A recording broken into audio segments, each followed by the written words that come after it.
4 شهور عدت يا شعب، كيف افعل؟ 4 شهور تؤذوني في حالي ومالي، 4 شهور كل جار طيب لي عزل، وصرت بالحي انا ساكن لحالي. طيب كيف؟ شوفوا لنا من عندكم حل. والله قبل ثورتكم ذي كنت انا سالي، فلست وصرت في الجوامع اسال، وكل شيء في السوق معدوم وغالي، وعيالي ايش ذنبهم والمدرسه مقفل، والبضاعه فسدت داخل دكاني.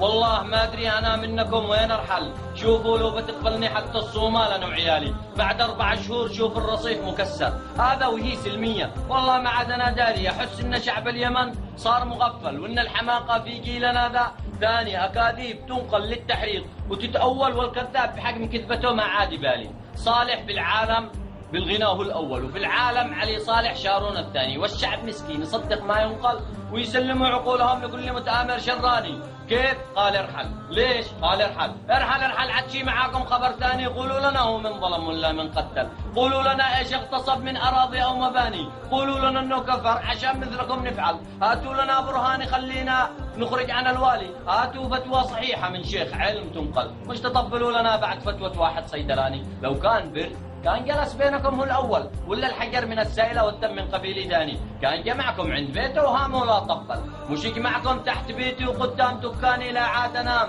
ولا مشرب ولا مأكل. شفت كيف آذتني فتوتك الزنداني؟ كم يا متضررين وكم يا رؤوس تتكسر، كم من مواطن بريء من ثورتكم دي يعاني، كم طيف تيتم وكم زوجات تأرمت، كم كسرت يا شوارع وخربت يا مباني، كم مدرسة أقفلت وكم مسجد تبهدل، كم من إنسان طيب والآن صار شراني. بعد ما آقى بيننا الإسلام كل شيء تحول، كم من صديق مقرب اليوم عاداني. وليش؟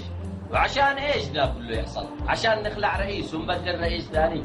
ولو مش الرئيس من يضمن لنا ايش بيحصل؟ ومن بيضبط لنا الحوثي والانفصالي؟ ومن للشعب لو عانت والكل تقبيل، وكل واحد بيننا خرب مسدسه والآلي، ذا يقول لنا الأرجل وذاك يقول لنا الأرجل، والكل يستفزع يا عمومي يا اخواني. وكيف بتنشفوها بعد ما بالدم تتبلل، ودم قبيلي لو سفك تقوم حرب طوالي، وذا كله عشان بس الإصلاح الديول. بالله عليك هذا اللي يرضيك يا إخواني؟ بمو نفعتوا اليمن والشعب منكم محصل غير الطنبرة والمسرحيات والأغاني، يا مرجل الشنبات وبنت كرمان تتقول، تقودكم داجرة. وين عقلك يا يماني؟ سحروا لكم ولا عقلكم معطل؟ وايش الاستسلام اللي ما شفنا له معاني؟ ايش من دين بيأمرنا نتقتل؟ وايش من مذهب يخليني اقتل اخواني؟ ايش يخلي شايب تحت اقدامكم يتمعلل؟ ايش اللي يخليكم تقطعوا لي لساني؟ وليش الدين عندكم يتحول ويتبدل؟ وكيف الشيء حلال بمكانك وحرام بمكاني؟ وليش ما نجتمع عندكم قلتوا يمني مؤصل، ولو هو ضدكم قلبتوه اريتري وصومالي؟